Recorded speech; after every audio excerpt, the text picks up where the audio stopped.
we can start. Okay. So the first speaker can start if you're ready. Okay, so let me see. I think I'm the first speaker. I'm Han Xiaozhi. So 3, 2, 1. My time starts now. Would you pay $250,000 to go to space? Well, the offer's on the table now.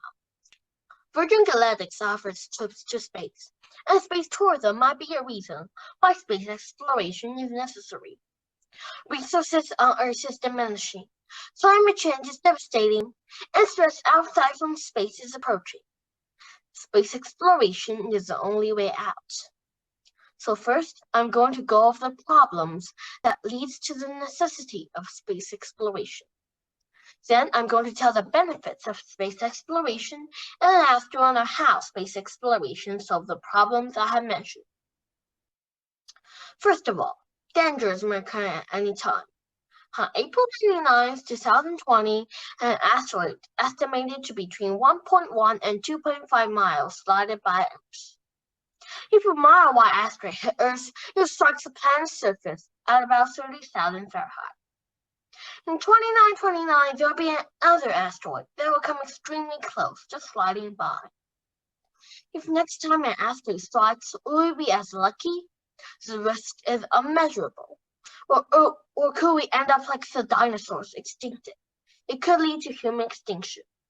Secondly, Earth's resources are running out, and problems like overpopulation are forcing us to make a step into space. According to the editor of Vision Launch, Crystal Lombardo, the world's population have already soared past 7 billion, and every second of the day is growing by 3 people. The average life expectancy was 51 in the 1960s, which increased to 69 just 50 years, hastening population growth. The 2017 Census of Agriculture released the total amount of land devoted to agricultural use continues to decline. According to the U.S. Department of Agriculture, there are 2 million farms and ranches in the U.S., down by 3% in just 5 years. The number of farmers are decreasing, the populations are increasing. We need to go out to space to find new resources and new land. There were more problems that were resulted from the lack of resources. They are energy deficiency, world hunger, and distribution of resources can cause global chaos. Thirdly, the global economy is perishing at a rate unimaginable due to the coronavirus and other unpredictable factors.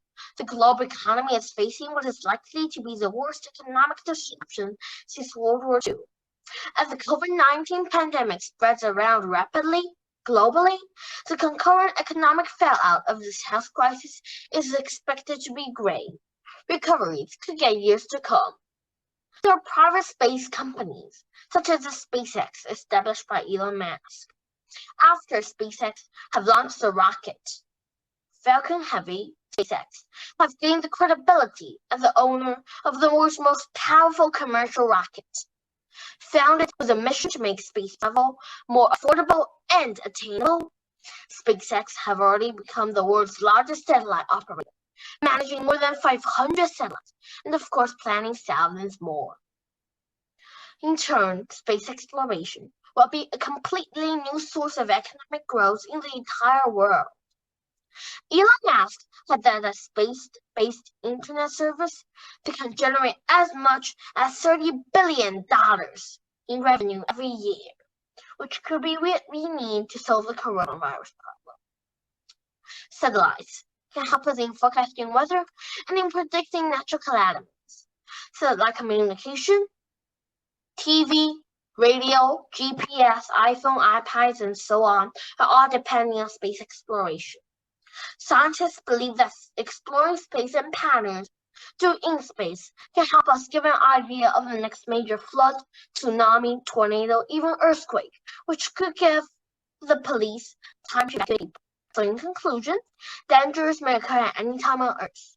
Resources are running out due to overpopulation and unknown economic trend of the future. Space exploration leaves a seed of human in outer space. Resources in space are huge for mankind. Satellites, which help us a lot, are all depending on space exploration. Just think about it. In the 1900s, cars are only available to the richest. Now nearly everyone has a car. So maybe in the future, we can all have a vacation in space. Thank you.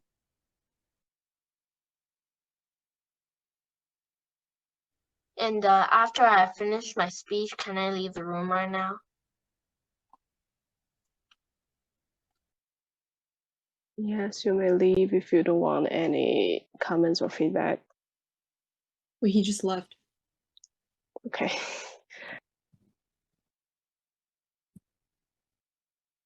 Wait, Bye-bye. does that mean point detection for like just leaving without any like permission? Because I assume like everyone has to stay, even if you finished. Okay, then I'm still. Oh, okay.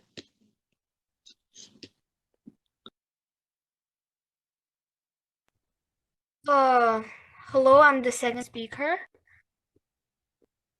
And my topic is the unheard voices beyond my work. And may I start? Yes, you can start if you're ready. Okay. My time starts now. So I want to start with a question. Have you been told that adults are all right? Most people think that this thing is right because adults are stewards of the earth. Adults know everything, which really bothers me. What is done?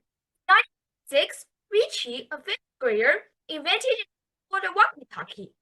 He also founded a company and continued to develop underwater periscope and folding device. At the age of 13, he sold his company to San Francisco Toys Company.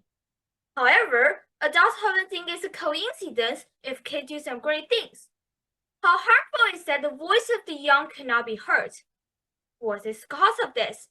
How to solve it? First, people don't usually hear the voice of young because adults think they do not have much experience, they know less about the world.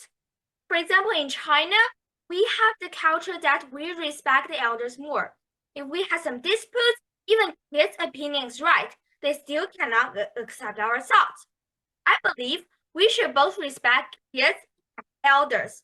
Education expert Tan Jiazhen agreed. He said, to respect kids is to respect the future. To respect adults is to respect the history. Next, I will tell you the major harm of this.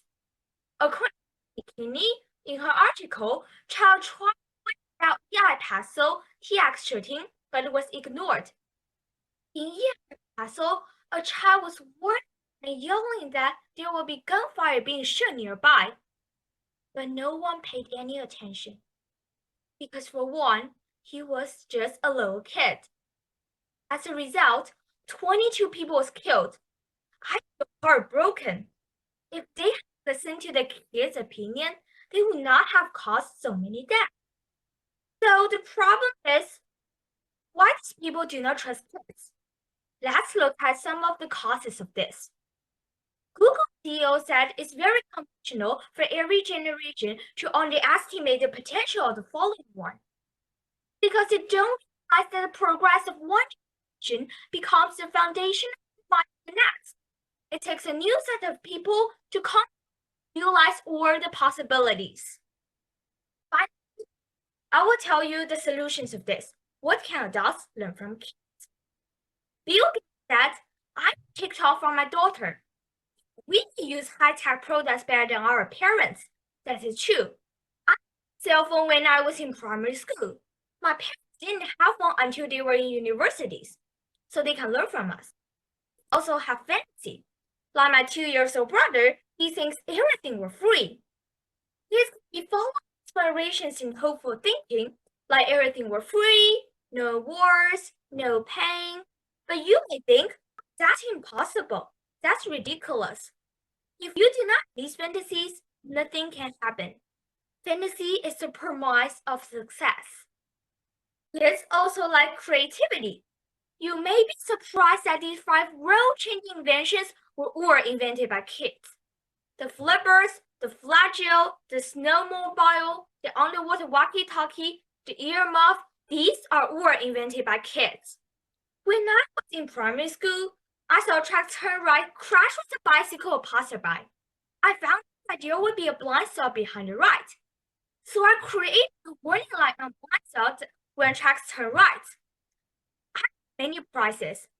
I appreciate your attention about my invention because that means you truly care. When I was small, my math teacher taught me about equator. I believe kids equal to human, adults equal to human, so kids equal to adults also. Hu Yixin said, as young as I am, I also want to change the world, just like we invented an underwater walkie-talkie. But more adults can listen to our thoughts and start to learn from us. Because we are the next generation. We are the ones who move the world forward. No matter ages, genders, races, everybody has something we can learn from them. Thank you. Okay, my speech is over. Thank you.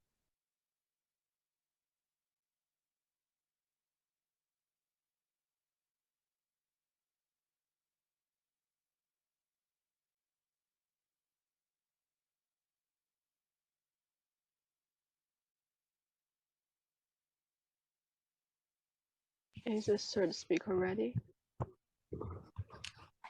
Yeah, I'm ready. Hello? Can you hear me? Yes, you can start if you're ready. Jed is ready? Okay, my time starts now. Ladies and gentlemen, my name is David Chang Yidi, and I'm 12 years old. Now, I'm going to talk about what they need and we need. There's one day when I walked on the street, I saw a blind old man walking slowly on the main street. It was at that time when I drove by very quickly. That is dangerous, put it in my heart. Later, 你 this 昨 blind old 你要不要听一听他们决赛的演讲的这个选手的表现？不听啊？哦， sorry, Sorry, 听一下吧。 sorry. 爸爸跟你一起听。你好，请静音一下。Okay. Sorry for that interruption. So would you like to start again or just go on with your speech? Shall I continue? Uh, You want to start over? Let him restart. Okay, I think let's start again. Mhm. Okay, my time starts now. Ladies and gentlemen, my name is David Chang Yidi, and I'm 12 years old. Now I'm going to talk about what they need is what we need. There was one day when I walked on the street.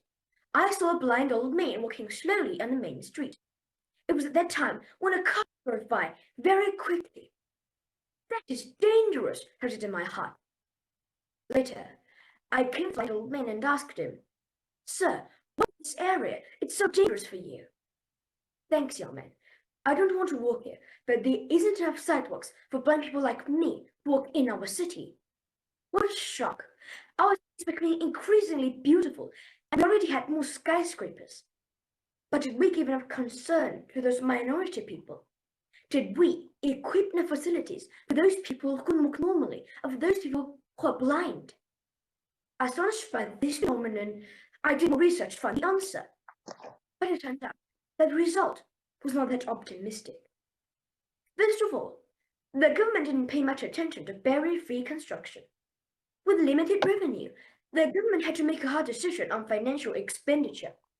Finally, it gave priority to other issues like GDP, housing, or education, instead of paying much attention to barrier-free construction. Because the government believes that barrier-free facilities are only special needs for a small group of disabled people, and the utilization rate is not high. As a result, the needs of this group are ignored. What's more, the systematic philosophy in the construction of barrier-free environment is deficient. Barrier-free environment includes living environment, public environment, traffic environment, and many other categories. However, in the process of construction, each construct unit often goes its own way and didn't collaborate together. Therefore, it's hard to guarantee the overall efficiency of barrier-free construction. What a sad finding. Ladies and gentlemen, we can't just wait but do nothing. China has the largest number of disabled people, and according to China's Disabled Persons Committee, the number exceeds 85 million in 2019. It's time for us to take action to seek effective solutions and solve the problem. How? What do we do? We can solve the problem from the perspective of government and individuals. For the government, what can it do? First, it needs to lay down the laws and standards for barrier-free construction. Then, strengthen the publicity and enforcement of those laws. And secondly, systematic construction of barrier-free facilities is needed. It is necessary to design an interactive information system, and this system is designed for the blind. The whole system consists of 3 subsystems. The first one is an intelligent system for blind sidewalks. This new kind of blind sidewalks should provide blind people with information like the name, usage, brief introduction on key locations such as intersections, bus stops, public buildings, and other public places. The second one is an intelligent system for traffic light warning. The government needs to set up output ports at all traffic light intersections to convey information like the current traffic light situation and remaining time to the blind. The third one is an intelligent system for bus information. It needs to set up voice warning facilities and query devices for real-time situation of bus. Third, the government can set up special funds for barrier-free construction, and at the same time, it can formulate preferential incentive policies for barrier-free construction to encourage social and private capital to invest. For individuals, we can also spend our time and efforts on barrier-free construction. For example, we can help maintain and protect those barrier-free facilities rather than occupying them or even destroying them. Ladies and gentlemen, the civilized level of a city isn't dependent on how many skyscrapers we have, nor is it on how many rich people there are. Instead, it's about whether we're concerned for those minority people. Only when we give enough care to those minority people, like the disabled ones, can we proudly say, city makes our life better. That's all. Thank you.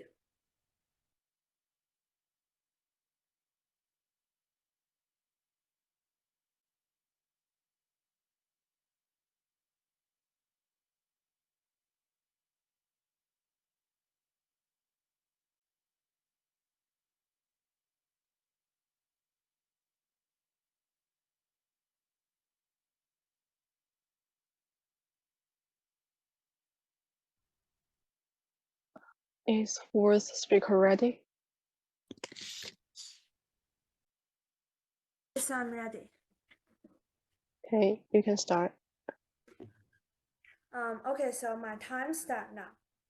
Before my speech, I would like to ask a question. Are you afraid of death? Your answer may be yes or maybe no. Well then, let's talk about death and life. Everybody lives only once. Thomas Mann says, a man's dying is more his survivor's affair than his own. Countless sad stories come not from the dead, but from the living. We live not for ourselves, but for the people around us and for the world we are in. That's why many of us don't want to die and are afraid of death. However, there are people who are not afraid of death at all. I am not talking about heroes who save the world. I am referring to a special group of people who foolhardily take their life. Young student. For example, while most of the people struggling against coronavirus 19, 24 students committed suicide in Shanghai alone only 2 months after the school went normal. In Shenzhen, the educational department even canceled the final exam in all cities' high schools for the first half of 2020 because of the reported of student suicide casualties. And other extreme news about young students shock the whole society. They threaten to die for all sorts of reasons. For low scores, for schoolwork, for love, even for mobile phone. Some students threaten to die if their parents didn't allow them to use mobile phones. These reports shocked me. I asked my parents what death meant and what could death bring to people. My parents looked at each other and said, "You are still too young to know this. You will know it when you grow up." I could see their unwillingness to carry on this topic, as if it is a taboo. Truly, death is a taboo in China. It is something that people refuse to talk about. On some special occasions, like Spring Festival, even mentioning the word death is considered an omen for misfortune. This led to my discovery of the key to the problem of frequent suicide of young people in China: lack of death education. What is death education? Death education teaches people the concept of death. It helps people understand that death is an inevitable part of life and that life is cherishable. Death education helps people face death correctly. It is a means of raising awareness and dismantling the taboo surrounding death. It is vital importance. Is it necessary to teach young people death? Yes, it is. As early as in year 2000, death education was introduced to mainstream schools in Taiwan. Now, it has been part of the education curriculum from year 5 to high schools in the island. Then, what are the benefits what death education will bring to young people? First, death education helps them become aware of the death occurring around them. It involves them in the death and funerals of their friends and relatives. It is a necessary education about loss. Second, death education can help start conversation at home about death. It is unfortunately difficult for families to discuss death, but if it is a part of schoolwork, parents have to face it and discuss it. In this way, parents and also have a chance to opportunity to know their children think about death. Third, death education, in fact, is education about life. Upon realizing that life is finite, people can start to think how to live a healthy and meaningful life. Upon realizing that life is finite, children will know that every one of them is special. Upon realizing that life is finite, we can start to cherish our life. As a 13-year-old girl standing here, I want to say this. Living is never an easy thing, nor is dying. We shouldn't blame those who had died, but we who lived should come up with solutions to help. Promoting death education should be our priority now. I hope to see more young students taught, or rather be educated about death, and more importantly, see them by this education, know the significance of living. Thank you.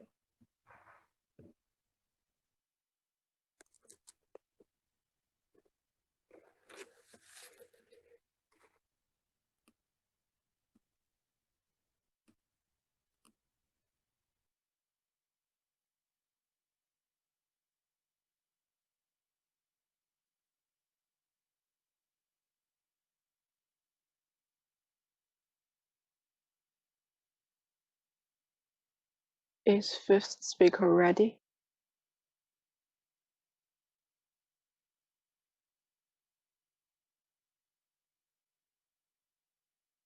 Is fifth speaker Hattie Hao ready?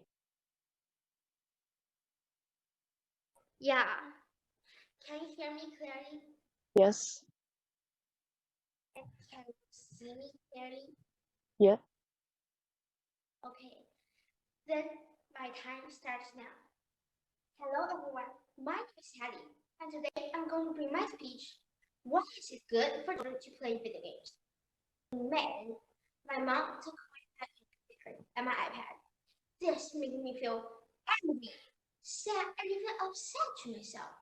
But my parents was also feeling very low because I was playing video games and not spending enough time at school and not focusing enough on my homework. Well, I was playing so much this Minecraft. It let me feel so relaxed. I have also made tons and tons of very great friends on this game on the internet. I miss playing it so much. But my parents told me that if I get a good grade for a very long time, they are going to allow me to play Minecraft for some time. If they are very impressed with improvements, I will get the freedom to prepare my own schedule. Since this time, I finished my homework faster and more accurately than I used to be. Because for me, getting to play Minecraft was such a great reward. My parents also found out that video games are as harmful as what they thought about. Video games have a bad reputation. I know that lots of parents, even including mine, have been struggling with them because they are often only focusing on the dangers of the video games. So parents feel wrecked and disappointed to their children. Video games used to be a waste of time, but now they have changes. Allow children to learn in several ways. As my parents found, I also wish parents should be more open-minded and know more the details of video games and give them a chance to try and learn about video games. I have 4 reasons which shows clearly why is video games beneficial. First, the video games is such a different thing from the schoolwork that we do for all day. So literally, that means video games is a different kind of relaxation, which relax can help children to do better at school. Second, video games can make children more active. Lots and lots of video games include elements of physical education inside it, which may include soccer, baseball, or basketball. This helps children to get up and move around and play.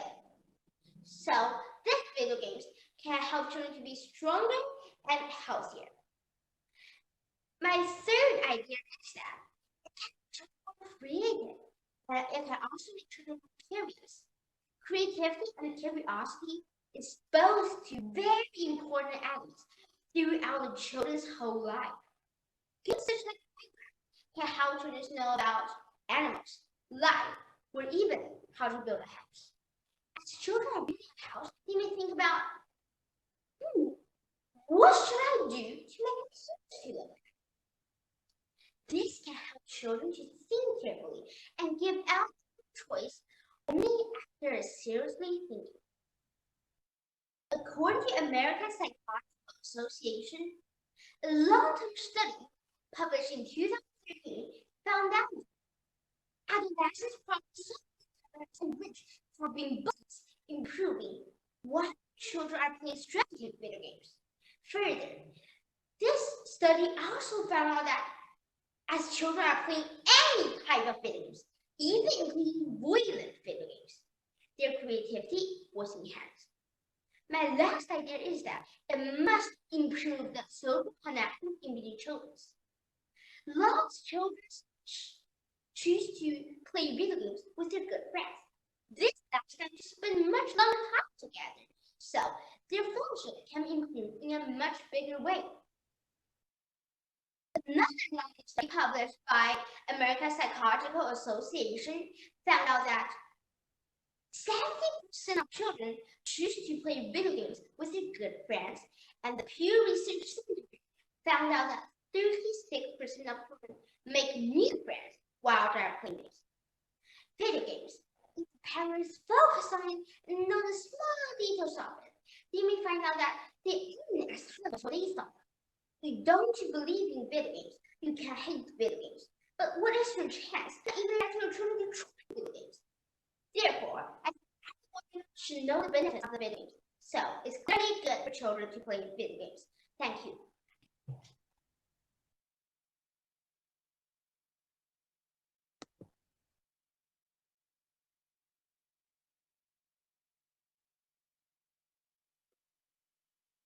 Is next contestant ready?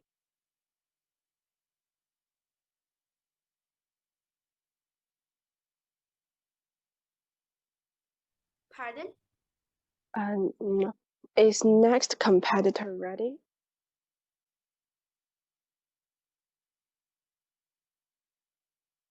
I'm sorry, I'm not too clear about my order. So is the next competitor Gu Yingtian? Yeah. Okay, yeah, that's me. I'm ready. Thank you. Oh, please open your camera. Yeah, of course.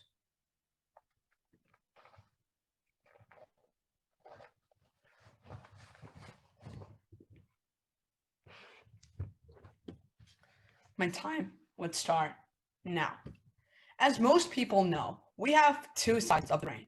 On the left side, it manages logic, and on the right side, it mainly manages emotion. Isn't it clear that school only teaches you about the left side of the brain, not the right side? Said the author Oscar Wilde, I want to be at the mercy of my emotions. I want to use them, to enjoy them, and to dominate them.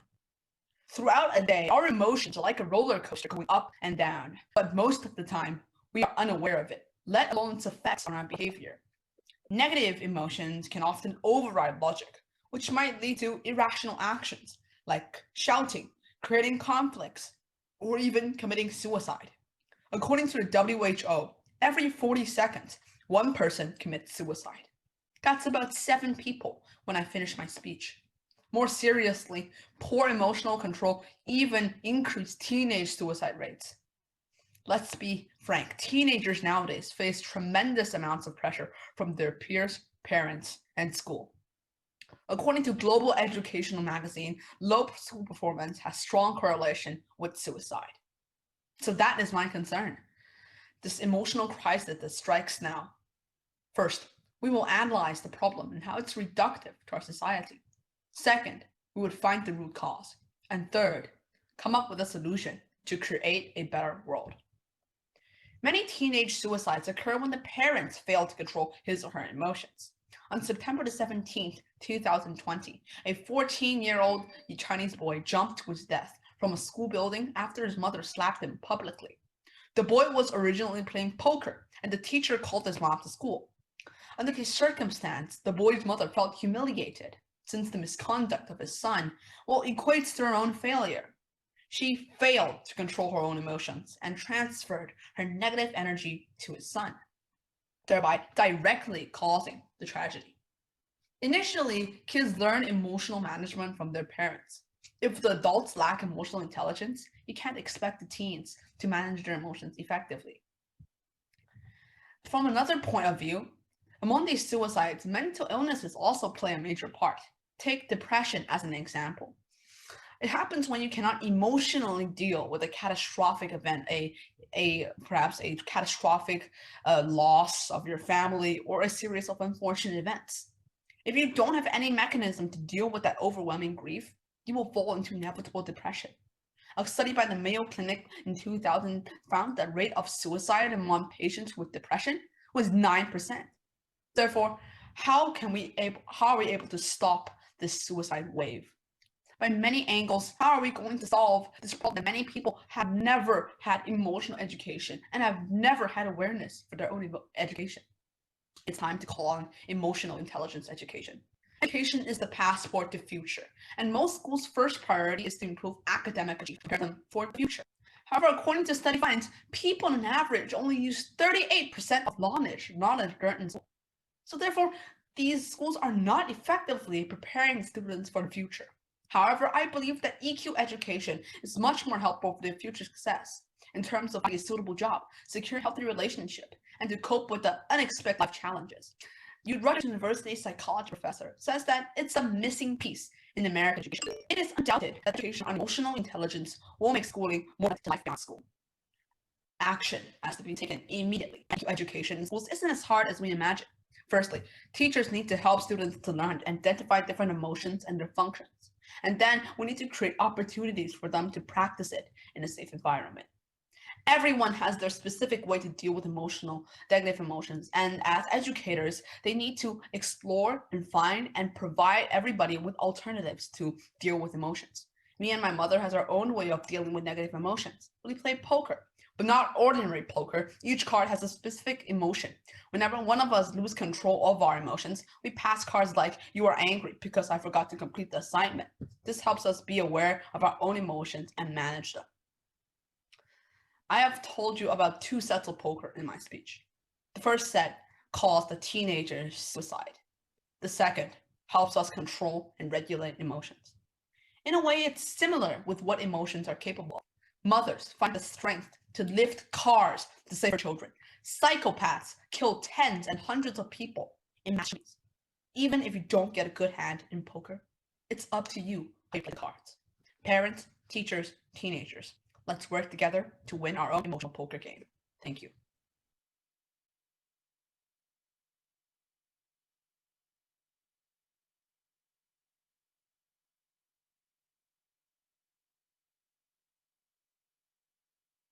Okay, Right, thanks. so So the seventh speaker.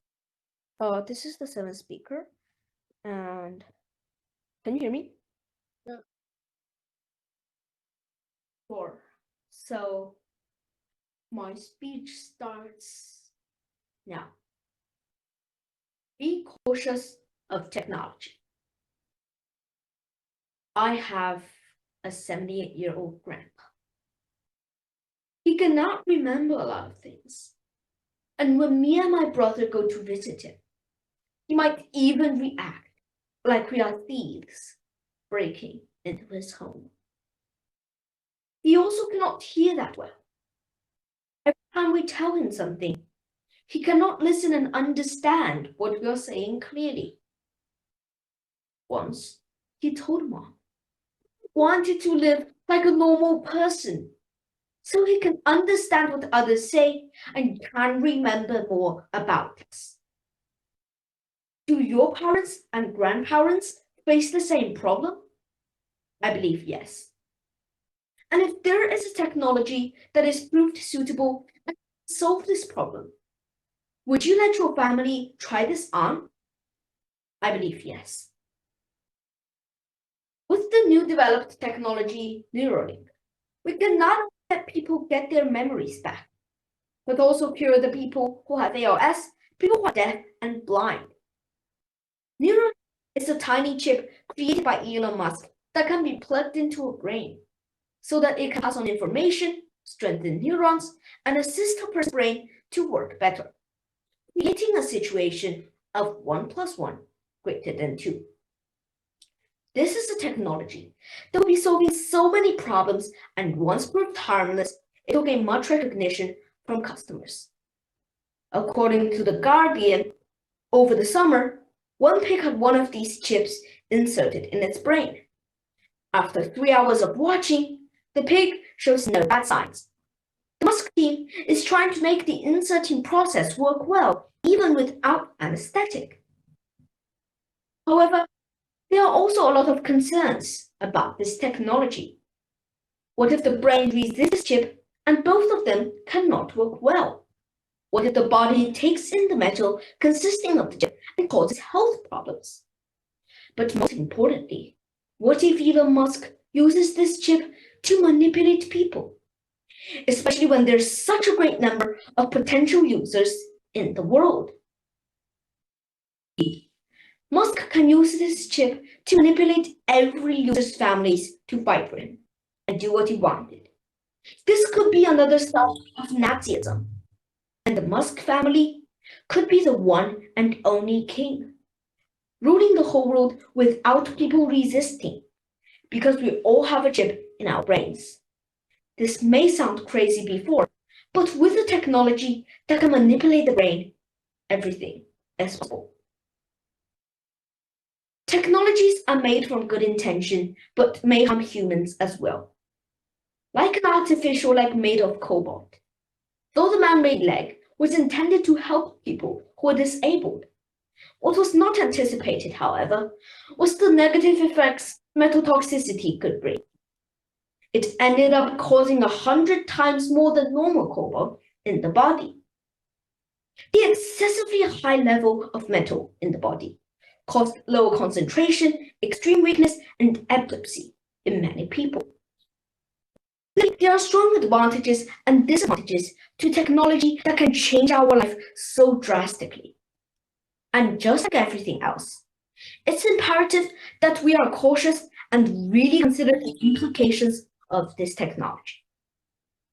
This chip for our brains has amazing potential to solve debilitating health problems and bring better life to many people. However, it can also be an incredibly detrimental weapon. So only doing personal research is not sufficient. I suggest that there should be an international committee responsible for controlling the use and information we put inside Neuralink. This committee will make sure that the Musk team is not spreading harmful information to people by Neuralink. There's no bad technology. There's only bad use of this technology. Thank you.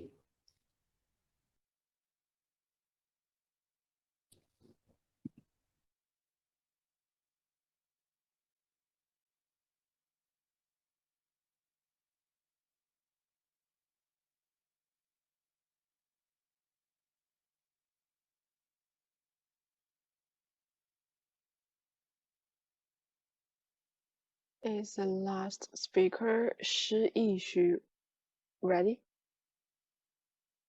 Yeah. Okay.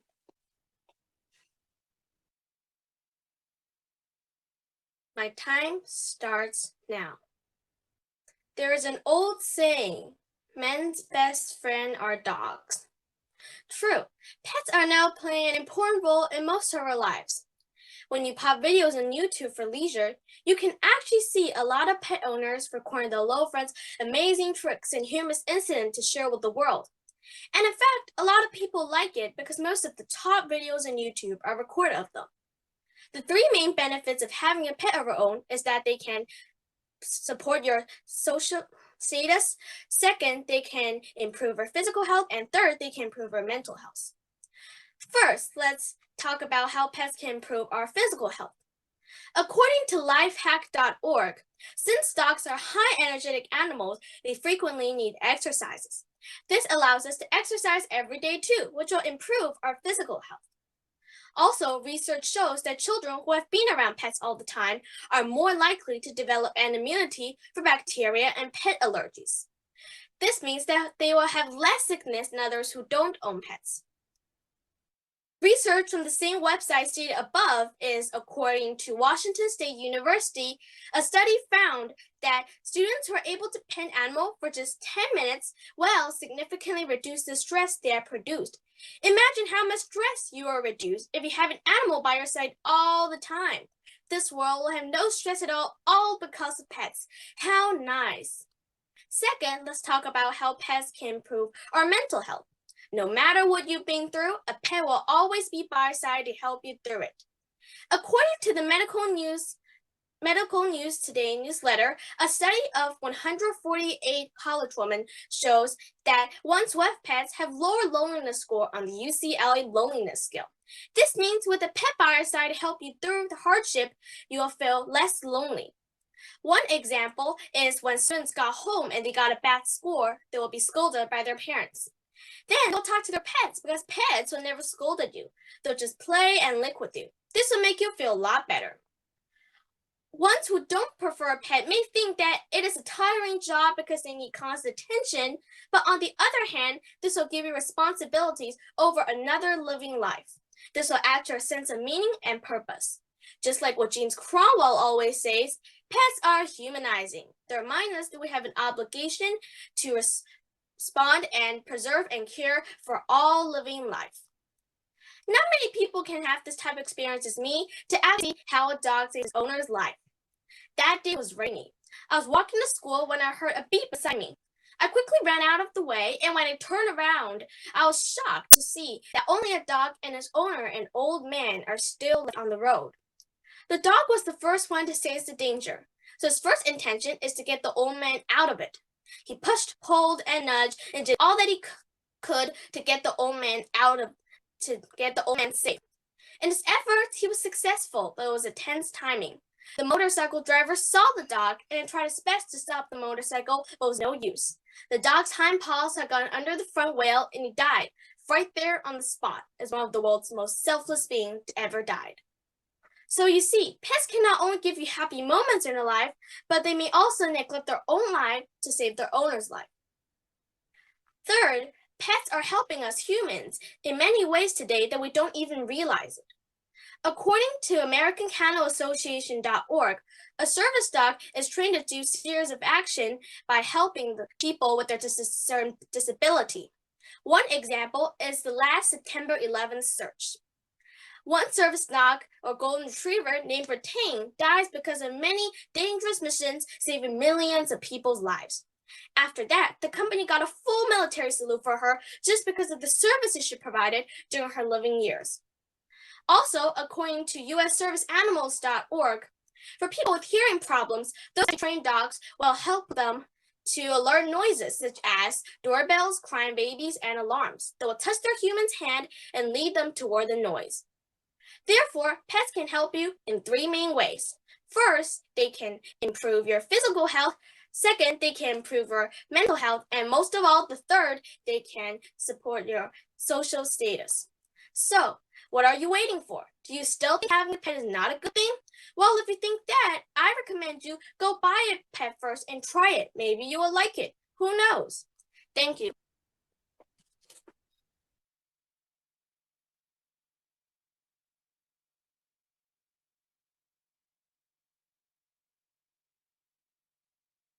Okay, all the competitors have done their speech, and due to the time limit, we would skip the comment on feedback, and the contestant may refer to the ballot after the competition. So now, please, all the contestants and observers leave the room, and I will check the grades with the judges. Thank you.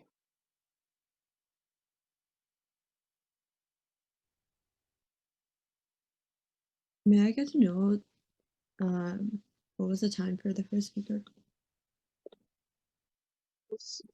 Yes, I have the all the times for all the speakers, but I need all the other people to leave the room, and then I can show you the time. Oh, okay. I mean, I guess you can just kick people out of here. So, please, all the people except the judge, please leave the room.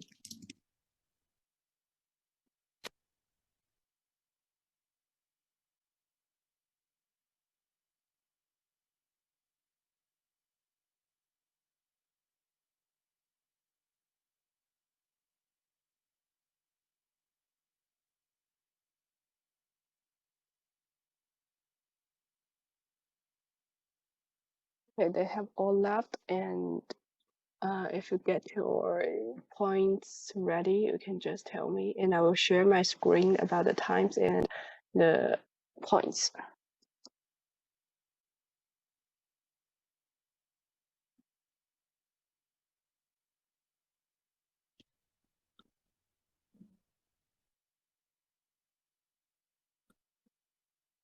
I quickly give my points. Okay. Are you ready? Yeah. Okay, so yeah, the first speaker had 90. 90. 90, yeah. The rank is 6. 690. Okay. The second speaker had 92. The rank is 5. 92. 5. Okay. The third speaker had 96. The rank is 1. 96. Rank 1. Okay. Rank 1. Okay. The fourth had 90, rank is 7. Until rank 7. Okay. The fifth had 93, rank is 4. Rank 493. Okay.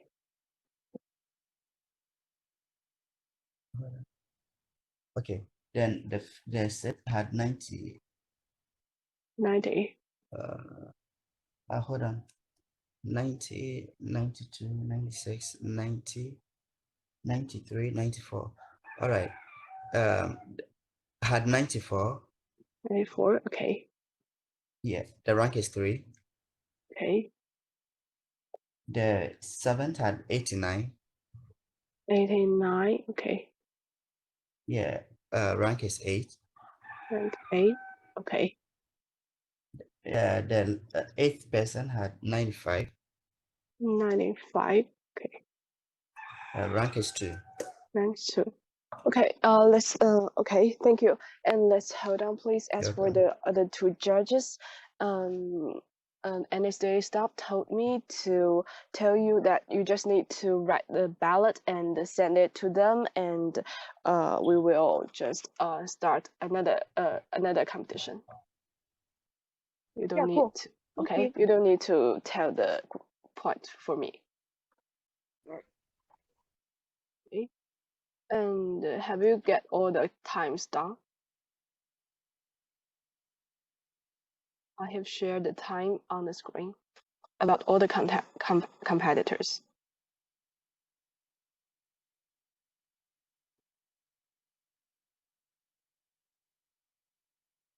If you get that done, I will close my screen.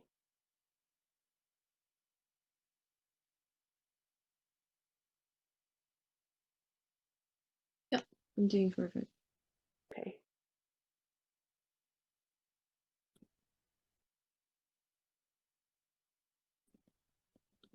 So we're just done. Yeah, you just need to send your ballot to the NSDA staff, and that's all. Thank Okay. you. Thank you.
Right now, all the competitors and judges are here, so please type your topic with your speak order in the chatting box.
Okay, so all the topics are in the chatting box. If all the judges ready, please inform us and we will start the game. I'm ready. Whenever the other two judges are ready, we are free to go. Okay.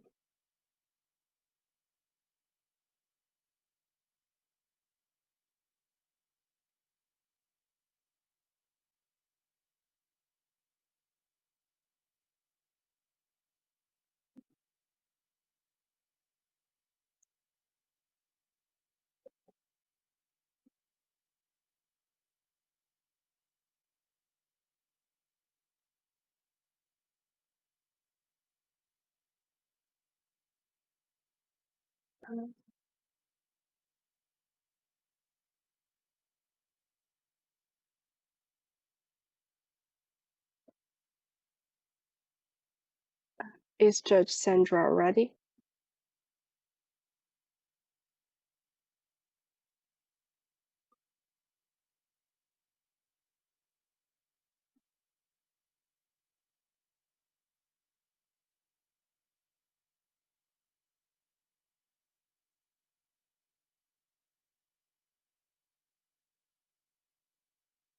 Yeah, I'm ready.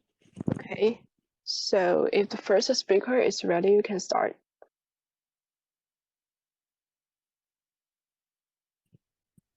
Hello, can you see me? Yeah. Okay, so my time starts now. Summer just passed away. Did you kill any of those annoying mosquitoes which ruin your precious sleeping time by buzzing around and making the most vexing noises? However, when you eliminate that source of irritation, have you thought of how the fly might have felt? When you sit up angrily in your bed and furiously look for it, trying to put an end to its miserably short life, that poor fellow must have been terrified. And then you spot it furiously flying away, so you reach your hand toward it, mercilessly murdering it. Then, when you wash its pitiful body off your hands and go back to sleep, you don't even realize what an innocent life you have executed. Now, you might think I'm going to talk about insects, but I'm going to talk about people. You see, killing a mosquito isn't that different from bullying. When you bully someone, you don't realize it. Just like how you aren't aware you committed murder when you crushed the small mosquito. 2 weeks ago, something happened to Vic, one of my best friends in school. Basically, someone called her the B word. The B word. She was very depressed, so she came to me. I asked her about what she did that angered the other name-calling girl, Stella. They told me that all she did was chatting with Stella's ex-boyfriend. And then Stella somehow obtained the screenshot of their conversation and posted it on WeChat with a step-by-step analysis of Vic's tone and how that makes her the so-called B word. Now, if you're with me, you're probably this Stella girl is absolutely evil. That's how I felt when I first heard the story. However, as I was comforting Vic, I realized something. Yes, Vic was the victim in this case, but was she never the bully herself? 2 years ago, there's a small scandal in our school. There was this very beautiful girl, tall, skinny, with incredibly big eyes. Her name was Emma. She was growing, and since she was attractive, she went out with several cute boys whom we, the less gorgeous ones, wooed and dreamed about. So naturally, many of us mundane girls started to envy her, and some started to refer to her as the B word when gossiping in our own little cliques. I was a transfer student, so I didn't know about Emma at first. And once I couldn't find anyone to go to lunch with me, so I invited her. She was sitting there alone in her classroom. And then, some months later, one of my friends came and said to me, "Stay away from Emma. Didn't you know she was the B word? So I stayed away from her. Not because I thought badly of her, but because I didn't want to upset my friends. This whole thing with Emma was over, but it wasn't. So, a month later, I was scanning through the things my friends posted on WeChat, and I saw the screenshot that appeared constantly. My friends were collectively blocking Emma on WeChat and posting that screenshot to prove that they blocked her. And there was a caption that explained the reason for this, which was, in summary, Emma was the B-word. And among the people who posted that screenshot, there was Vic. This was serious that even the ones who stayed neutral on this matter were harshly judged by the angry majority, which was against Emma. Even if teachers didn't manage to settle this at last, Emma moved to Canada at the end of that school year. I wouldn't assert that the bullying was the only reason for it, but I reckon it did play a part. Where I'm going with this is that we should really be more compassionate. I say this all the time, and it's just banal platitude that even the kindergarten kids know. It's extremely hard to put this into action. I guess realize how Emma felt when being called the B word, but she certainly did figure it out after the incidents with Stella. I know this was hard for Vic, but to be honest, it was hard for me. Because when I chatted with Stella in PE class, I found it to be quite delightful. However, when Vic saw me hang out with Stella, she got angry at me because they were enemies. But from my point of view, Stella is just another Vic, and Vic is just another Emma. Notice that these sort of drama usually only exist among girls. Movies or TV shows and see a bunch of boys, we think they're real buddies. But when we see some girls hanging around, we think there's hypocrisy and fake friendship among them. When I searched online about TV shows about high school, I found a top 10 list. And on that list, there was this show called Gossip Girl. But there wasn't anything like Gossip Boy. So why does this type of stereotype exist? I criticize the stereotype all the time, but if you really think about it, isn't it actually based on reality? We sometimes see boys being nosy and scheming against each other, but that's kind of the norm among girls. What is this all for? It's for the handsome guys? Well, I do like handsome guys, but what if girls unite together and be more equal? Please, my excellent friends and sisters, stop wasting time on trivial matters. Stop vilifying, terrifying, crucifying, mortifying. Stop sullying, accusing, abusing, besmirching, blamishing, debasing, demeaning, degrading. Just stop bullying whoever you dislike because you don't really know her. The other day, my literature teacher taught us about round and flat characters. Basically, round characters are multifaceted and they have complex personalities, while the flat characters are simplistic and are only defined by one or two traits. Usually, the protagonist in the story would be the round character, while the others are flat. In each one of our own stories or lives, we are, of course, the protagonist. Ones we dislike, they're antagonists. We view them as abominable and obnoxious flat characters, while we are the unquestionably right round characters. There is a term for that. It's called solipsism. It's the notion that only I am known to exist and I am the absolute center of this whole immense universe. However, in reality, none of us are flat characters. The world doesn't revolve around one person. That's why we need compassion to help us discover the other aspects of people whom we love or hate. A little less arrogant and more understanding. Push us to reach the epiphany that to deaf girl to be the B word and to view her as a simplistic, flat character. Stella said those things about Vic. She was blinded by solipsism. So was Vic when she posted that screenshot. Things would be so much easier and better for all of us if we just start treating people like how we treat ourselves. Consider them as rules instead of flat characters. Of course, I'm not telling you to look at a mosquito and say, ha, that's a round character. That's not my point, because ironically, I killed a mosquito when writing the speech.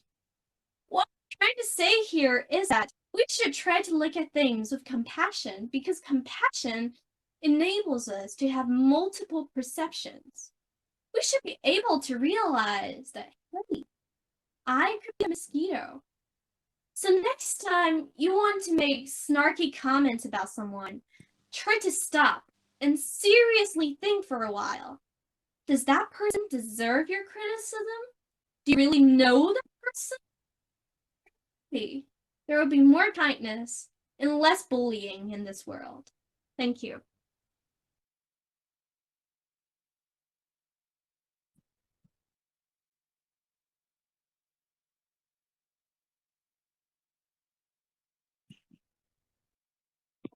Okay, is the next speaker ready?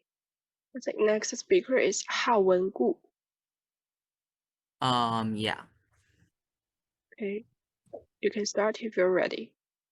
All right. So picture this. It's 8 o'clock on a Sunday night. Panicking, hearts racing, hands flying. The essay is due early the next morning. You're sitting at the computer wishing you hadn't waited until the last minute. You realize that if you had just written it when it's assigned, you could have avoided all the stress. The words I should have pop into your head, all the distractions. The next thing you know, it's 8:30, and still, no ideas brainstormed, no words typed, no essay written. All there is on the page is a heading and a title, and the blinker on the screen goes on and off, on and off, on and off, like a rhythm, a beat, a timer. Sounds familiar? Well, if it does, then congratulations. You're one of us, one of me and my fellow procrastinators. Psychologists define procrastination as a form of self-regulation failure characterized by irrational delay of tasks despite potentially negative consequences. A fancy definition, which, put in simple words, procrastination is the bad habit of putting off until the day after tomorrow what should have been done the day before yesterday. And in order to get to know procrastination, let's first take a look at where it comes from. According to traditional thinking, I, along with my fellow procrastinators, we have a time management problem. It suggests that we wasted too much of our time on non-essential activities, such as browsing the internet and watching YouTube videos. It suggests that if we have better scheduling and a better grip on time, so logic goes, we could stop procrastinating and get to work. But we know that this is obviously not the case. For the most of the time, we're perfectly aware that the deadline is coming close and we really need to get to work. But somehow, we just can't. So, what is wrong with us? What on earth is wrong with us? Well, let's be honest first and admit that hardly any one of us want to do those projects or write those papers. We're required to, or rather forced to finish them. Otherwise, we get an F on a subject or we lose our jobs. You see, the point here is that these assignments, they make us feel bad. Perhaps they're boring, they're too difficult, or we're worried about failing. And in order to make ourselves feel better at the moment, we start doing something else, like watching YouTube videos, browsing internet, playing video games. You see, I want to share a short story of mine. It's actually not mine, but it's an experience of one of my friends.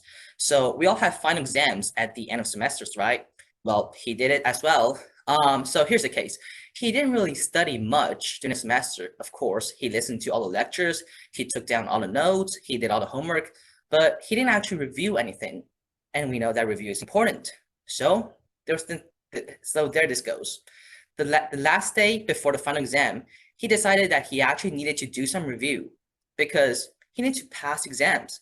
So he bought 2 bottles of Coca-Cola, like that large, I believe it's like 1 liter bottle of Coca-Colas, and he got a whole bunch of chocolate bars.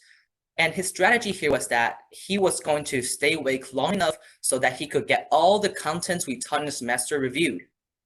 And guess what? I believe the caffeine in the food was way too much for him, so he couldn't really concentrate on reviewing all the things, and he couldn't fall asleep either. So what he did was like he was just walking around in the room and staring at the wall, looking at his phone. And to be honest, I don't know how his result of the test went out, but I believe it wasn't that good. Anyway, back to the topic. In the psychologist's jargon, we are procrastinating to achieve a short-term positive hedonic shift at the cost of our long-term goals. Therefore, we see that procrastination is actually an emotion management problem. Besides managing our emotions, perfectionism can also make us procrastinate. In fact, they're like twins, you know, perfectionism and procrastination. And ultimately, we fall into a loop of perfectionism, procrastination, and paralysis. I want to share you a personal story of mine. Of course, this time it's really my story. So it happened this year, last month in September. The thing was that our Chinese language and literature teacher assigned us a presentation homework, which we could talk about anything we like to, and we're going to give the presentation in front of the class. He gave us 3 weeks to prepare for it. And I believe it was a pretty important presentation because it counts for 10% of the overall semester grade. So here's the first thing I did. I started asking myself, hey, what do you want to talk about? And then I decided on a topic. And later on, I figured out that, no, I don't like it. So I changed it again and again. I don't remember how many times I changed it, but anyway, I changed it a lot of times. And finally, I told myself that, no, it can't just keep going like this because a week and a half has already passed. That's like half the total time. So I set a deadline for myself. Thursday, I told myself that I needed to finish my speech draft by that time. And guess what? I still didn't have it by the next Tuesday. And the worst part of it was that I got a monthly test coming right up ahead. So again, as usual, and as we all do, I told myself that it'll be fine if you just finish your speech draft after the monthly test. That's exactly what I did. And my presentation was a disaster. Nah, just kidding, not a disaster. It wasn't that bad, but it wasn't that good either. At least it wasn't what I was expecting. So my point here is that perfectionism by itself is not bad, but if we put too much attention on it, the result we get can be disastrous. Just like what I experienced. It took me days to come up with an idea, and that's exactly what dragged me down. Now, knowing the problem, let's find some ways to deal with it. Mark Twain once said, eat a live frog the first thing in the morning and nothing worse will happen to you the rest of the day. His point here is that we need to prioritize the hardest task every day and finish them first. AKA, we need to eat that damn live frog first. So, let's say your least favorite chore is laundry and it's one of the items on your to-do list today. Then why not tackle it first? That way you can spend the rest of the day knowing you've completed the most irritating task. Sure, there may be more annoyances or tediousness, you know, the dishes, the cooking, the gardening, but in knowing you've completed laundry, you've got fuel and motivation to do these less painful items, which is quite cool, isn't it? Now, besides eating the frogs, we could also cut down the trees. It's so natural for us to get overwhelmed by the size and scope of certain tasks. And when we're being scared by these tasks, we're going to procrastinate because they're hard and challenging. Sometimes we see a forest and forget that it's made up of trees. The tasks that seem impossible and tough are just combinations of smaller tasks. What we should do is that we should cut down one tree at a time. And if we can't cut down a tree, cut 3 branches. Breaking down the strenuous tasks to smaller ones and finish them one by one makes people realize that they're not too hard after all. So let's say you are having a major essay to write and you don't know where to start from because let's say you have a lot of brilliant ideas in your mind that somehow you all express at once. Well, what you could do is that you could break down your essay apart. Say I'm going to write this first and then that, write an outline. And that way you're no longer frightened by how you're going to finish your essay. And finally, you could get to work and say goodbye to procrastination. Finally, I want to tell you a kind reminder, of course. It's totally fine to procrastinate. We all procrastinate. There's no shame in it. It's not that bad as we thought. But next time you procrastinate, make sure you remember the deadline for the projects. You see, some projects are long-term projects that may last for weeks and a month. There was one time in my 9th grade, our English teacher assigned us a project, which basically we had to read a book and write a book review about it.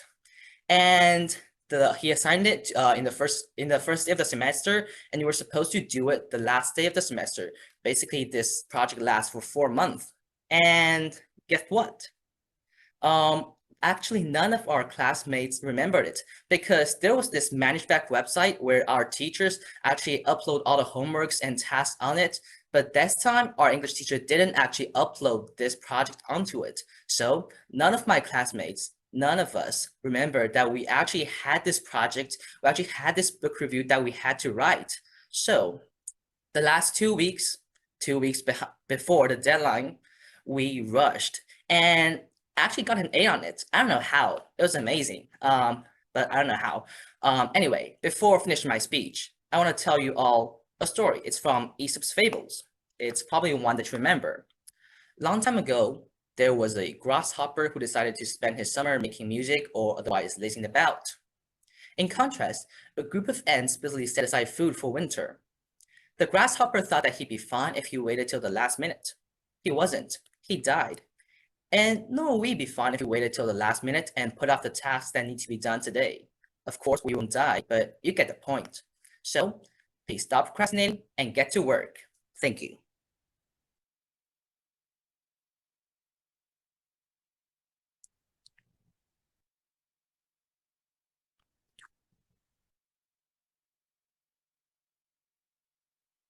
Is next speaker ready? Next speaker is Zihan Zhang. Oh yeah, I'm ready. Okay, and you can start if you're ready.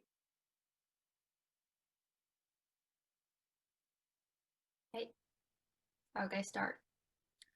In previous COVID-19 time, many heroes helped the others, including hospital staffs and many volunteers. When I saw this news and documentaries, I had a different understanding of help and communication. Especially when people try to help the others, the various ways of communication can bring in different results. So questions like, why did this happen? What is the significance of communication? And what does communication work in helping? Do provide me some ideas. And today, I'm going to talk about the significance of communication while you're helping others. Before I get started, I want to explain the definition of help and communication. Let's think about why people have desire to help the others. This is a very good social behavior which is beneficial to the survival of the whole human being through the continuous evolution of natural selection. We all know that animals live in groups. When an individual has difficulties, other peers will reach out to help. If they do not help it, the individual will have diseases and eventually die. If there is a disease leading to the death of the body, it also threatens to the survival of the whole group. This is the meaning of helping others, which is a social behavior that we must have in human life too. The American philosopher and educator John Dewey once wrote, "Of all affairs, communication is the most wonderful. Communication is the most common things in the world. So normal, so natural, so everyday and so everywhere, all over the globe, we need to communicate with the others. We begin to talk from the moment we are born, trying out our voices by ourselves. We acting and responding to our parents and eventually to the world we are born into. First of all, helping others build a communication bridge between people. In the process of helping others, since this kind of behavior is beneficial to the survival of the whole human being, it is also beneficial to the individual who implements. You trust people. Then, when you are in trouble, you will ask for help in conditional reflex. we should know that this kind of behavior of seeking help is also a behavior left over from the whole process of adaptation evolution. Does it improve our chances of survival and our social skills? The answer is certainly yes, because if you want to help somebody, talking with him or her is a necessary step. So people who often help the others also have confidence to ask for help. And they can communicate with each other without nervousness. Naturally, communication with people in this way improves social skills and survival. According to the data from a Japanese sociologist, among people from the age of 22 to 25 who are just starting out for work in companies, people who like to help others tend to have higher speech skills, communication skills, and leadership. They have more than 3 times chances that are likely to be approved by their boss or get promoted than those who don't like to help others or never ask for help. Second, in the process of helping, we learn to use communication to better adapt to the environment.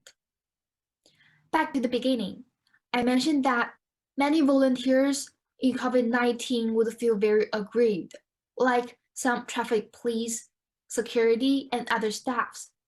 They need to get rest. Some pictures in the news can see that masks and sweat stains have left deep marks on their faces. They are trying to admonish others to wear masks and to travel less. They will inevitably have been grudged by those people. And those volunteers will become the outlet of their bad emotion. So if this is their job, how to persuade people with bad temper is greatly crucial, and it is the only way to help them better adapt to their working environment.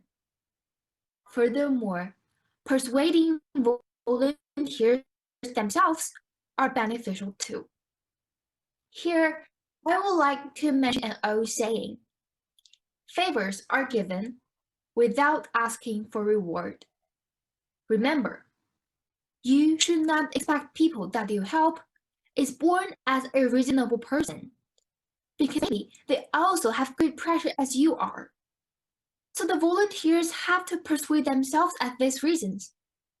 A professor in Harvard University suggested, in this kind of public crisis like COVID-19, everyone is under great pressure. Those who are helped by you may also bear family events or emotional events. So if you do have the intention to help, you should help yourself at the beginning. Third, improving communication skills can help others more effectively. It is very normal to see that 2 men who was talking and suddenly started to have quarrel. Offenders are usually angry, but actually the true feeling behind them is fear. If you can understand the angry one and communicate with them in their starting point, the quarrel will stop. For example, once I went to a supermarket near home to buy daily stuffs. We all wore masks. And a housewife rushed into the store without wearing a mask. The security guard stopped her. And the woman said that her mask was put in the car. If she was going to get it, it was more dangerous. And since everyone now was wearing masks, so she will be fine. After that, the woman began to insult the guard, such as, "You're just a small security guard. How dare you stop me?" Very rude, right? However, the guard said, "Miss, in fact, I was worried about your safety. You should take good care of your own. So, may I ask you to take the mask, please?" This is a very good strategy to speak with that angry woman in a soft way rather than shout to her. The guard saw the emotion behind the housewife, like she felt fear of the virus. She was afraid of the health of her family. As a result, the lady's anger disappeared instantly. From this example, we can see that effective communication helped both women and the guard a lot. It avoided big conflicts. There was a communication principle suggested by Benjamin Bloom, an American psychologist, non-criticism. If you criticize others for doing wrong from the very beginning, they will have a strong psychological resistance against you, because not everyone can accept others' objections with an open mind. Most people want to hear what they want to hear. Sometimes what people do may be wrong in behavior, but their feelings are incorrect. Therefore, if we want to help the others, we must recognize their feelings and try to improve our communication skills. For example, people who feel injured in the epidemic situation complain to you that they can't go out after staying at home for so long. Now even relatives and friends can't visit them, and they have to go through security checks, even go to a very small store. What should you say to comfort them? Oh, your feelings are right. I am frustrated too, since everyone wants to be respected. You are such a rule-abiding person. We have to accept these rules. But saying like, why do you have this kind of ideas? Of course you have to follow the rules. This is absolutely not okay. All in all, communication is one of the most important skills in our daily life. We regard communicate as reasonable effort. It builds connection in our professional life and promotes understanding in our social relationship. Especially when we are trying to help the others, the attitude and the ways we talk determine whether we can successfully give help to people. That's all. Thanks for listening.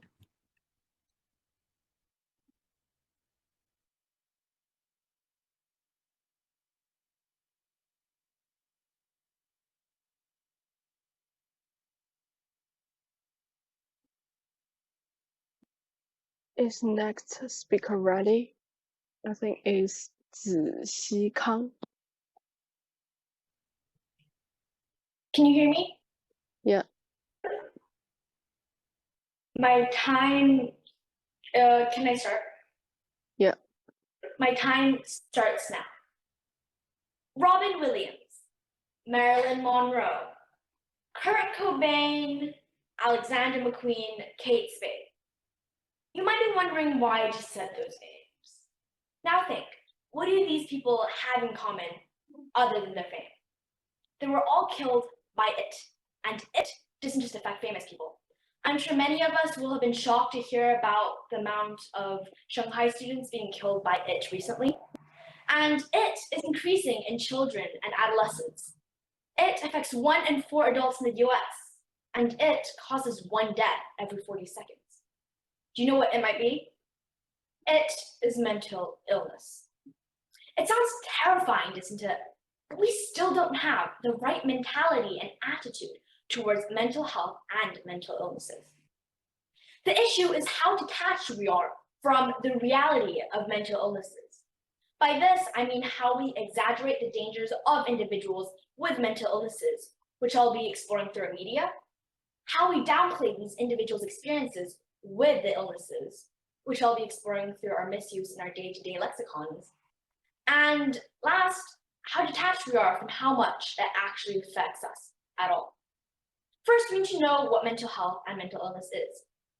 According to the WHO, mental health is a state of well-being in which an individual realizes his or her own abilities, can cope with the normal stresses of life, can work productively, and can contribute to his or her own community.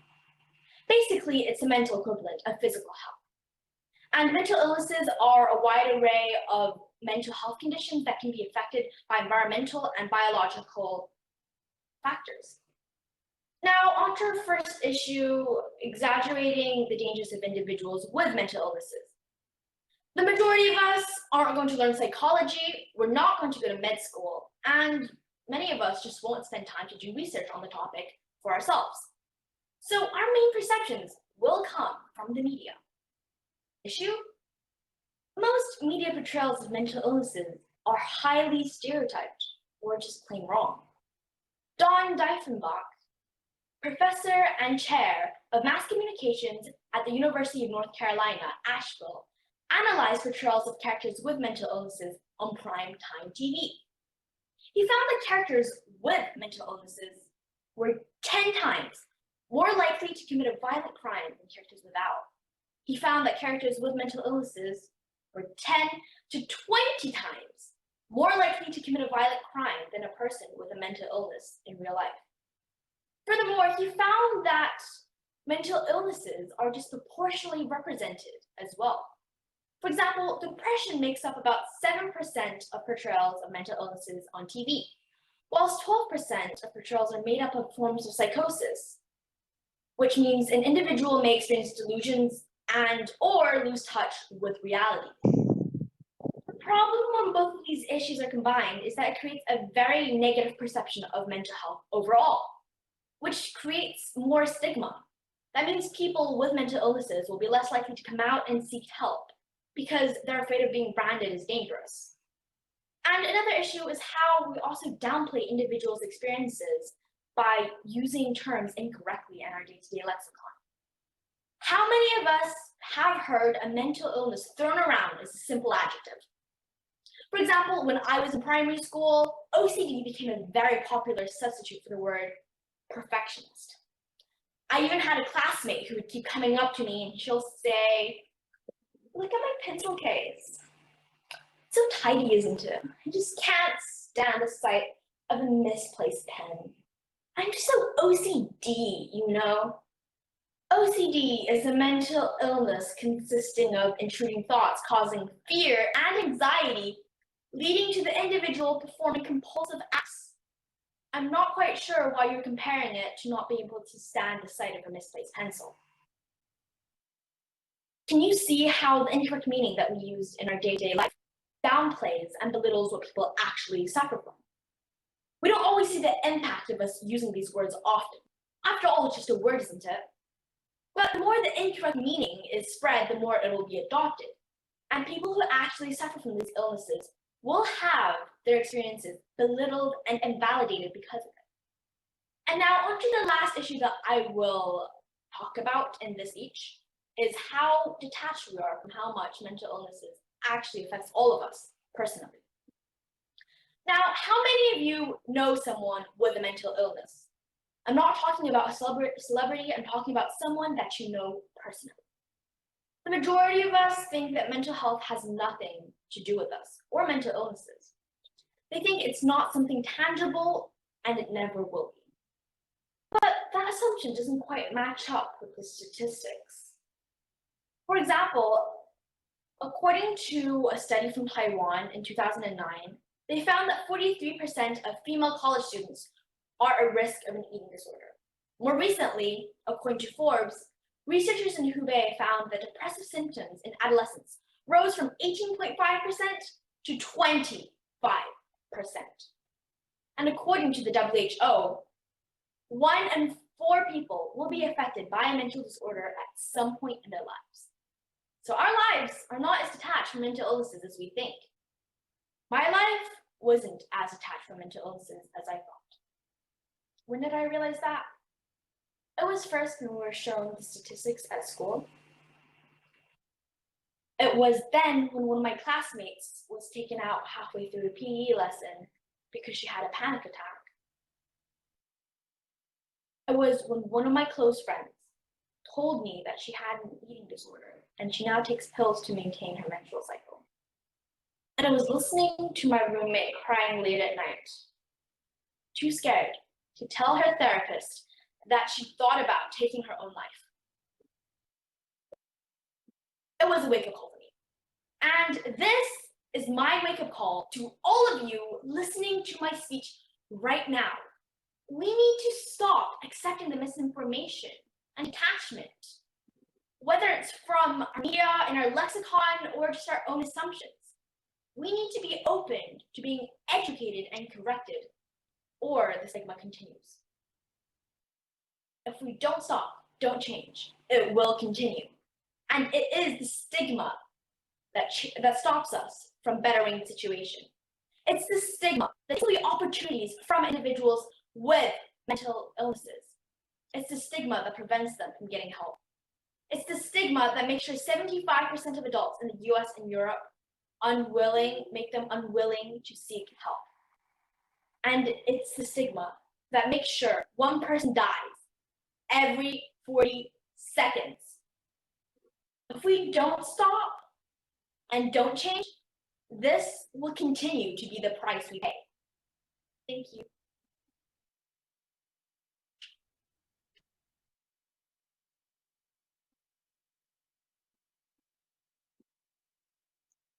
Is last speaker ready? I'm just getting this set up.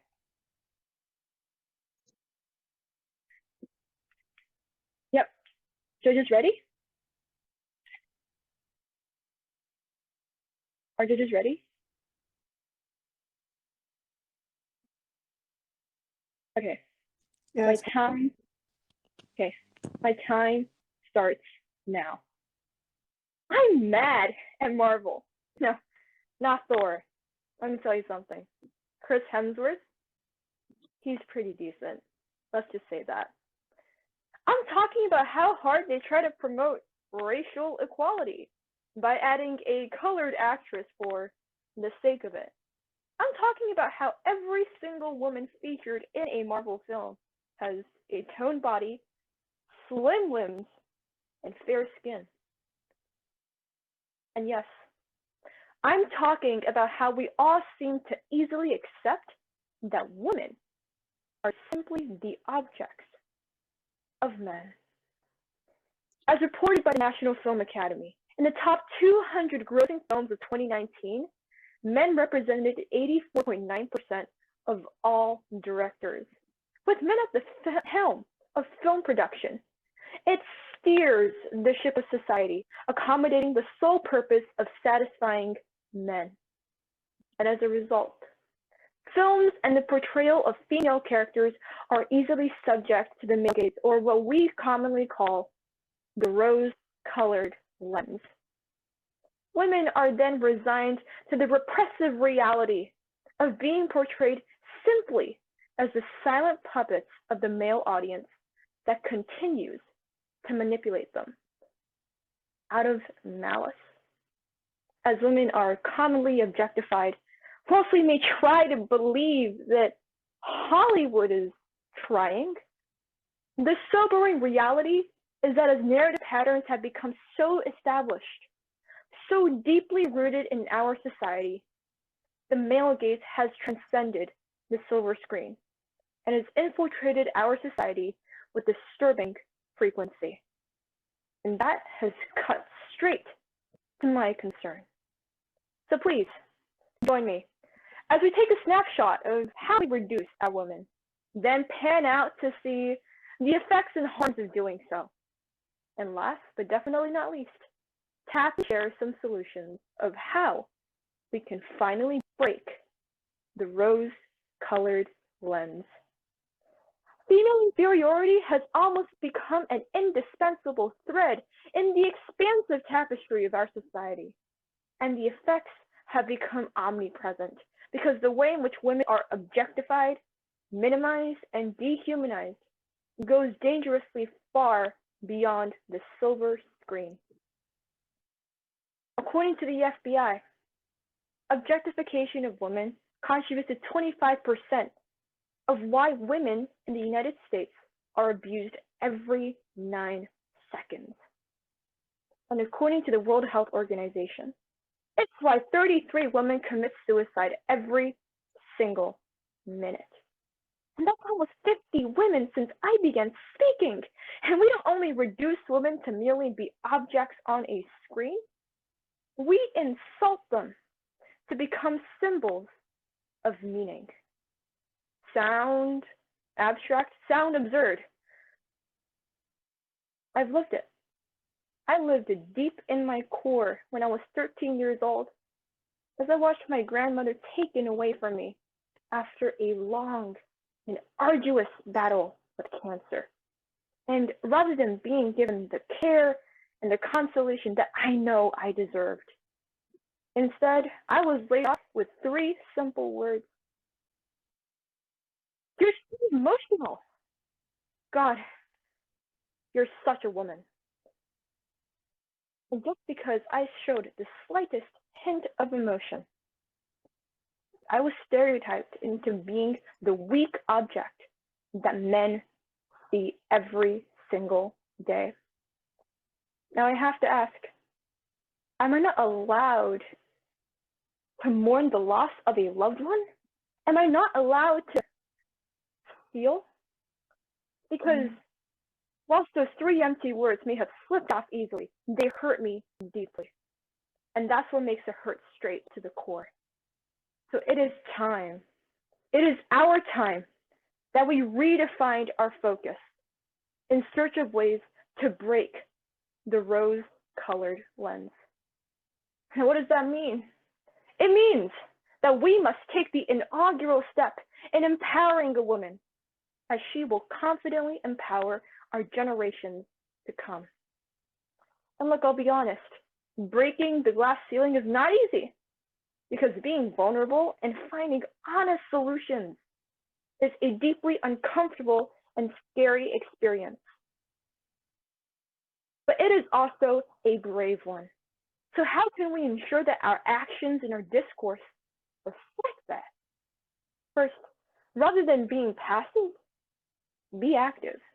Rather than echoing the standard issue phrase that women will be women, to minimize and silence women to find a solution, instead, we need to empower and amplify the voices of our generation to seek meaningful change, because the language we use shapes the way we experience our world. No longer should men's violence be excused for their self-styled ideal of masculinity and power, but tangible condemnation should be applied, as well as strong support for the female victims subject to the unrelenting male gaze. Next, rather than simply reduce women to become bearers of meaning, it's time that we, as global citizens of this society, amplify the voices of our women to become makers of meaning. And let's not mistake emotion for weakness. Let's view unapologetic vulnerability as shameless strength. And let's not dismiss femininity for feebleness. And let's not harness women are weak as a sign of resignation. Let's support females are formidable as a sign of strength. It's up to us, the keys to the future, to stand strong and tall for what is really right, even when being wrong is so much more easier. Because now, the time that women aren't just what they are seen to be. Women will achieve what they can ultimately become. Thank you.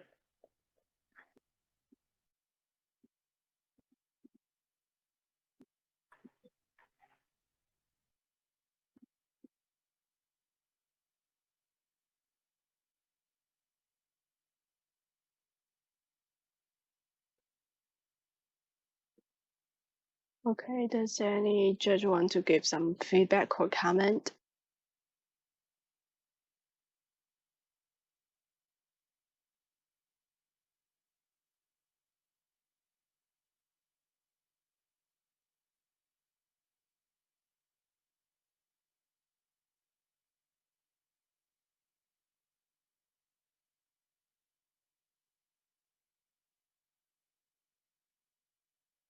Do we need to give our feedbacks? If you want, you can. Oh, okay. So I could give some. So I will just start from the first speaker to the fifth speaker, and to give the whole our feedback to each one. So let's start with the first speech. So basically, I think all of the five speeches are really well contented. I could see the effort and the contribution you did in this speech, and all of the speech are memorized, and no one used any PPTs or PowerPoints, this kind of stuff. Kind of like you guys have a really clear mind of what is original oratory is, and all of the evidences and all of the statistics and examples you use in all of the speeches are clearly cited, which I really appreciate it. So for the first speaker, so first of all, the start of the speech with mosquito is attractive and inspiring because of it is about an animal, but your topic is not about that. So I'm curious about what will happen in the future and what you will talk about in the rest of your speech. And also the experience about Emma is great because of like this make audiences, judges, and all of the other people could engage with your speech because we all have this kind of friends who suffer from this kind of scenarios before, and no one could ever stand up for her or him. So I think basically the audiences could relate to the topic, and we also have this kind of experience and they are able to give relevant speech. So I really enjoy your speech, both the contents and really great pacing delivery, and you use some illustration judiciously, which I feel that's a really great way to deliver speech. But I think that you have too much body languages. Like for each sentence, you have different hand gestures and have different kind of body waves. I think it is a little distracting for me because like if you are just moving all the time, I could not focus on what are you talking about all the time. So try to reduce some of the body language and try to keep some of the really ambitious and really unforgettable ones will be better for your whole speech. Oh, okay. So the second speaker from SH Pinghe. So first of all, the topic is really significant because all of the people suffer from that kind of procrastination whenever we are facing a deadline. And a lot of people have experienced that we don't want to do anything before an exam or before the due date. So I'm glad to see that you pointed out. So, and we always need to fight with the procrastination habit. So for me, I really agree with your speech, and arguments are skillfully put forth to prove a larger point that we need to compete in this. And the whole delivery is really fluent, which is really great. So I have two suggestions for a whole speech. The first one is when appropriate, walk around the stage instead of leaning against a podium. It will help you with the delivery. So basically, for all of your speech, you just stand still in the center of that room.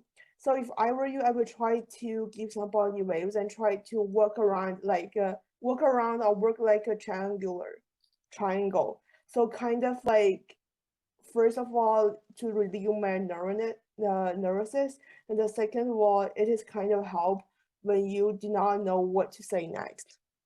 And also you use the second suggestion is the use of filler words like anyway, like whatever, and is too much for a speech. You need to be formal, so try to reduce the use of the filler words and try to be more formal because this is a speech competition, not a conversational lecture.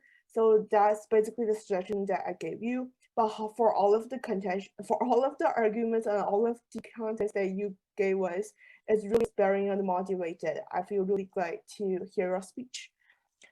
And the third speaker talk about the significance of communication while you're helping others. So first of all, I like your title because it is really straight, because when I take that down, I know what you are going to talk about in this 10 minutes.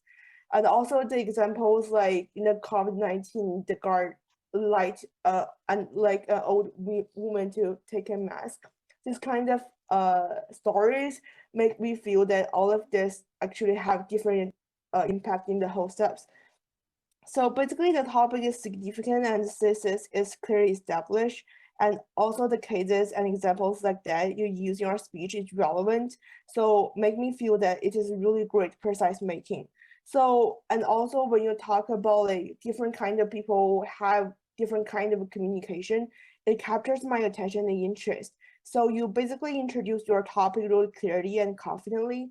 So small suggestion. So first of all, so when you show the judges, try to show the whole body. So basically we could only see your head. We do not see see any of your body waves or your hand gestures. So kind of like I'm listening to a lecture and the professor just talked to me about something. So it makes me feel weird because it is original oratory. You need to demonstrate that how great you are and how stage management ability that you have.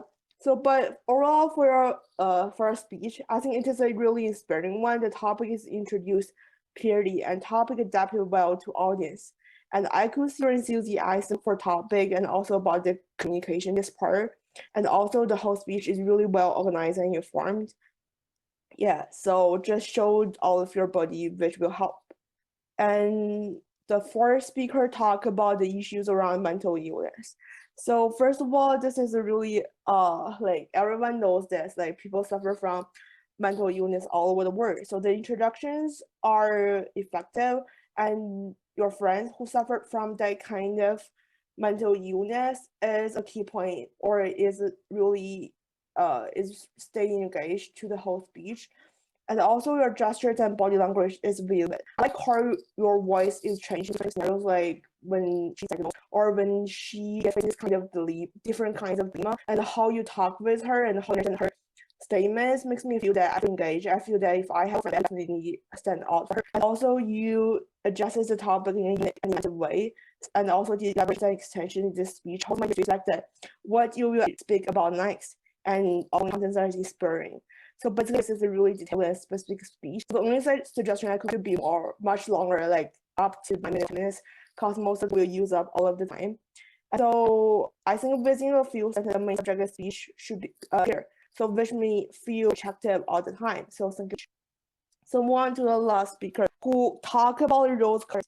So to be honest, I'm really curious what going to talk about when I first see this topic. And I'm glad that you did not just waste my expectation because this speech is so because of the topic is all of the scenario that you talk about is really good. So basically, just that when you just speech, try to give a little bit more about your body and try to be louder because of like noise a little bit distracted. But all of the other speech content and all the non-communication skills you use in your speech makes me feel that you deserve to be the final. You deserve like it to be a lot of parts of speech field. So that's all of my part. I feel that 5 of the high school award are so great, and I really decided who I should write first and who I should second. And thank you again so much for so many great speeches. And I hope you guys could keep going in this speech field. And thank you so much.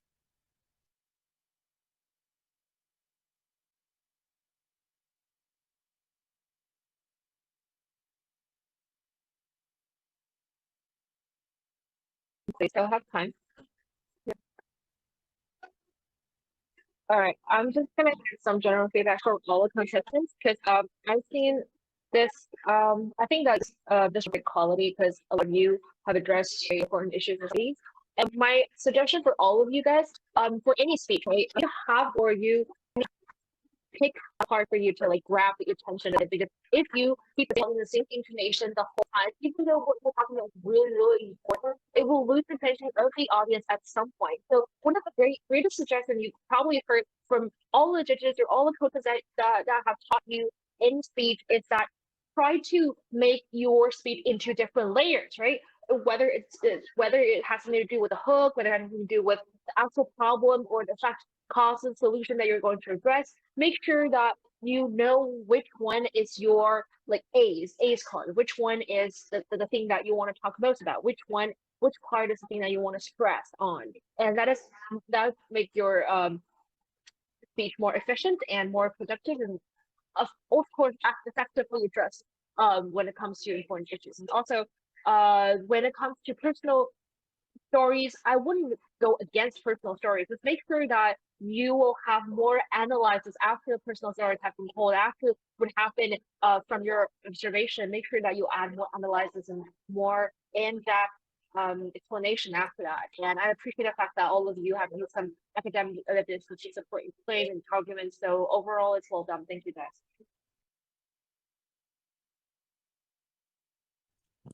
Okay, so I also equally enjoyed all your speeches. I think that both judges have said like almost everything, so I'm just gonna give like a brief comment to everybody. So basically, I understand the fact that maybe you have like a 10-minute span to give a speech, but then again, if you do not have like a lot of things to say, I prefer it being short and then being straight to the point and being catchy and like having my attention than having like a whole lot of words or it being wordy and not necessarily like at a point in time losing my attention. So try as much as possible to, don't get a particular theme that you can work with, okay, so that it makes it easy to understand, easy to follow, and then easy, like more interesting to whoever is listening to you, okay.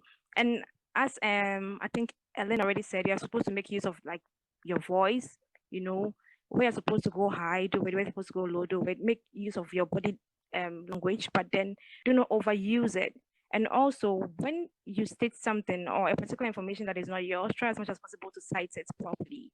Yes, so that will be all. But you guys really were excellent, and I really enjoyed all your speeches.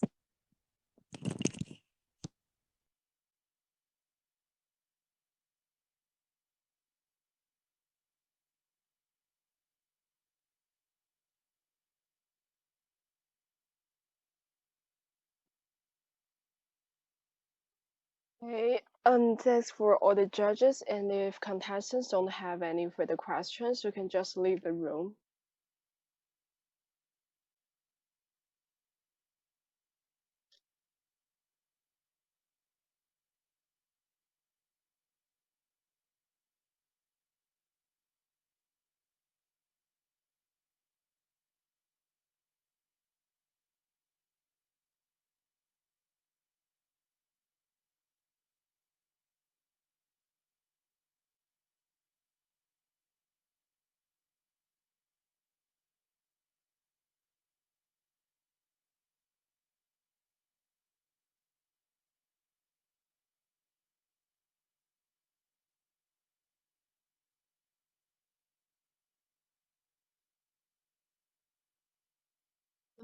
Okay, so if judges have decided your point for the contestants, please tell me.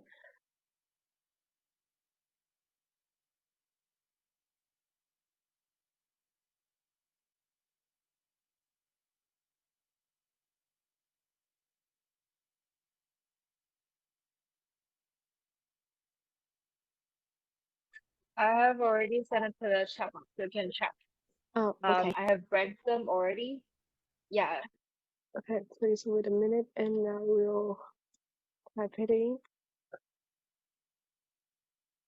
Oh.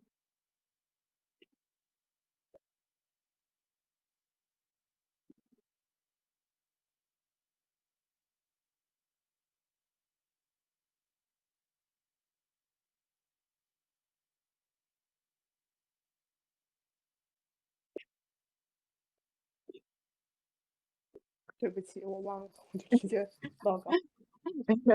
稍等一下，稍等一下，我先把上一个这个分输进去。你直接码到那个，你直接码到那个聊天框里就可以了，我就发给个后，就这样就好。哦，好，我跟他说吧，我跟你说吧，host，求求你了。等，我先把上一个输进去，我看花了。哦，4分。我这个已经是 mini program，好。